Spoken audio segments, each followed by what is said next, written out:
I'm Brandon Barr. I teach in the Chicago Public Schools. The school I teach at is Nightingale Elementary. I've taught there for 9 years. I teach 8th grade. The seminar that I participated in was Playing with Poetry under the direction of Lanny Hammer and Sydney Kaufman. And it was really a wonderful experience. Before the seminar, Lanny and Sydney, they were in contact with me at the end of May when, as an 8th grade teacher, all we're thinking about is planning graduation and other things and just trying to get to the end of the year. But they both got me thinking about poetry and, more importantly, how poetry could address an instructional need. During the seminar, we got to work together in a way that I was not expecting. It's pretty intimidating, but also pretty gratifying, saying that you spent several weeks during the summer working with the department chair of English at Yale. Sitting in his office, I avoided Lanny. I don't know, Lanny, where are you? Okay, there you are. This is a confession. I avoided you in your office for as long as I possibly could. And when I went in there, it's like, okay, your office looks like it's right out of Harry Potter. So, but once I finally got the nerve to go into his office to discuss my unit, I've really received wonderful feedback about instructional moves that I could make. That was really a huge asset to my teaching. So I'm in great gratitude for that. Lanny conducted a seminar that was rich in discussion.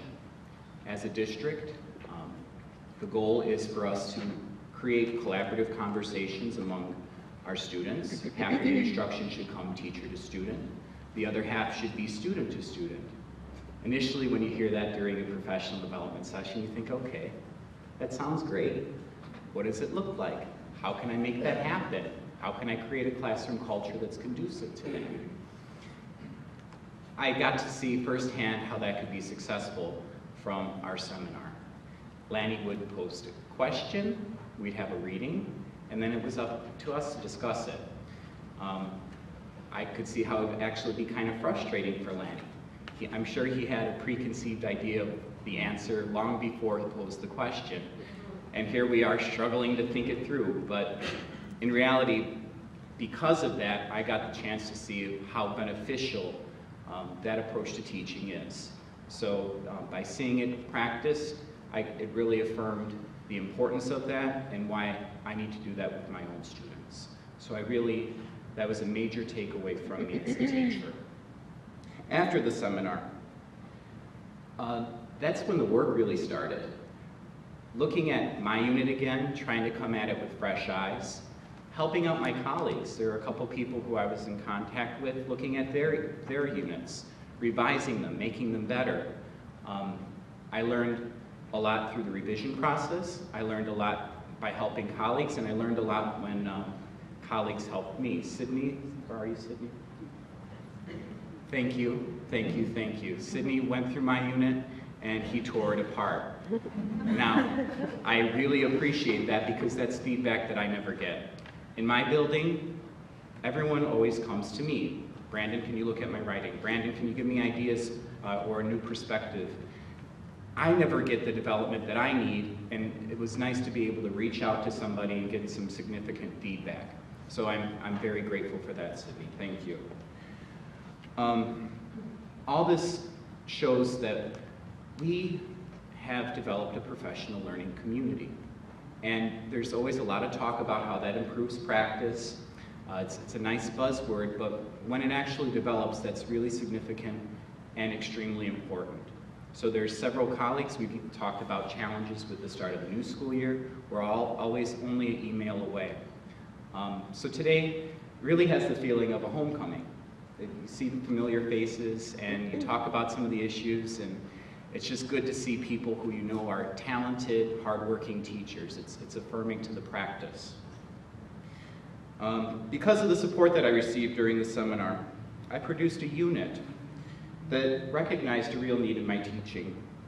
So the title of my unit was Life Happens, thinking about key life transitions and identity. Our challenge as teachers is to create opportunities to recognize what's going on in the lives of our students. Teachers should strive to know what impacts their kids, what makes them tick, what interests do they have. So I read a lot of poems that dealt with identity. I had kids think about some of their interests, their habits, and we looked at poems and we said, what's this poet doing here? What poetic devices are being used? How can we replicate this in our own writing? So I'm going to share with you just a couple student poems. And I'll preface them, and there's some more over there. I have the little boards, so Sydney, raise your hand. Okay, directly behind me, my boards are completely overshadowed. I was going to go for ease of carrying them, so I figured, let me get the small boards, but then I see everyone has monster boards, so now I'm feeling a little bored and inadequate.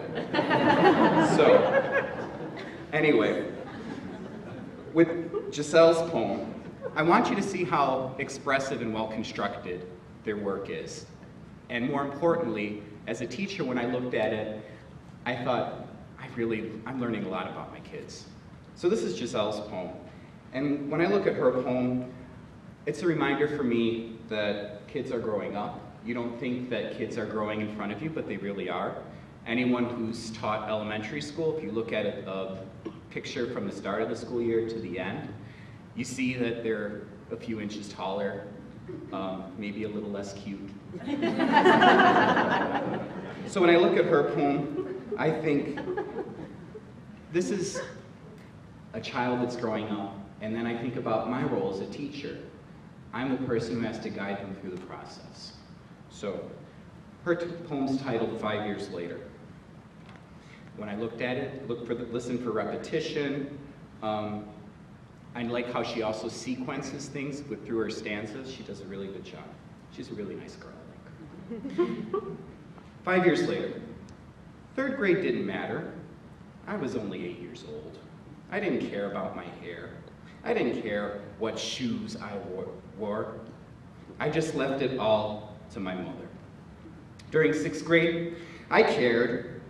I wanted to go pretty to school. I didn't want my mother to touch my hair. I nagged about my shoes. I hated my old clothes. Now I'm in 8th grade. I choose my own clothing. I choose my own shoes. I even choose my own supplies. I try to be myself, but really, I'm just like the other girls. I care too much about my looks. I'm too fat. Ew, look at my pimple. My shoes are too dirty. Don't touch my hair. Now, I wish I was back in 3rd grade. I want my mother to choose my clothes and shoes. I want my mother to do my hair.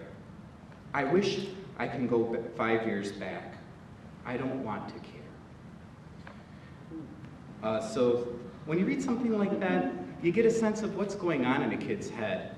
And once you have that sense, it helps guide your interactions with kids. Now another one. Another poem that used great repetition. This girl actually wrote a series of 3 poems, and they all had the same theme. She was recently reunited with a brother that she had not been part of her life.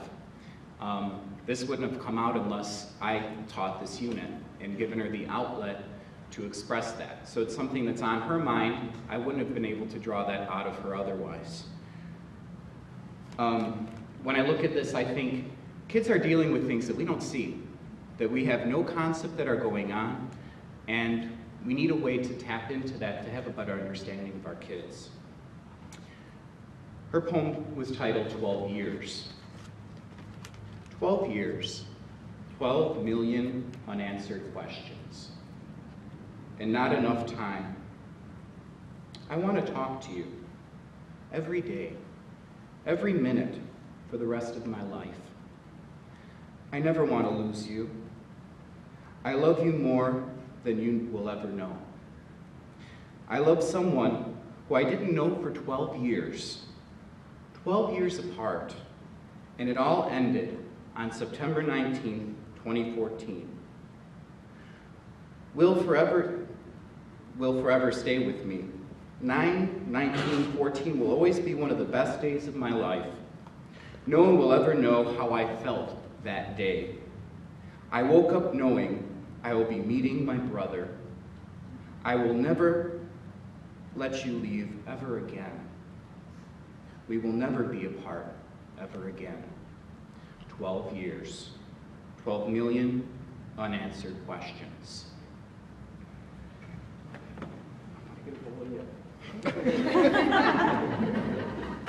Last one, I promise. Even bigger issues. Sometimes kids throw you for a loop, and when you start talking about identity, you get you open up a can of worms. But it's a good can of worms. It's one that we have to address, and it helps you understand your kids better. So this is D'Artagnan's poem. He wrote it about a friend who's facing some gender issues, but uses poetry in ways that I could not use poetry to express something about a friend. So the title of this poem is Blanca or Brian. I remember the girl I used to know, brown hair from her heart to shoulders below, drifts of bangs that covered her eyes. Only now I realize those eyes of chocolate brown were royal jewels. Her hair, her crown, those eyes looked like a baby cow. But that was then, and this is now. The girl I know has come and gone. We call her Brian because she moved on. Drifts of bangs, now a mop of hair, messy falling everywhere. Chocolate brown eyes, now looking bleached, their peak of beauty is long since reached. The jewels turn brass, the crown is cracked. Blanca is never turning back. The eyes still look like a baby cow. Blanca was then, and Brian is now. When you read stuff like that, you learn so much about your students. The challenge is to craft units and craft instruction that allow for that sort of expression, that sort of creativity, that sort of mastery of content that, as teachers, I hope everyone strives for, and more importantly, comes from a product of participating in Y&I.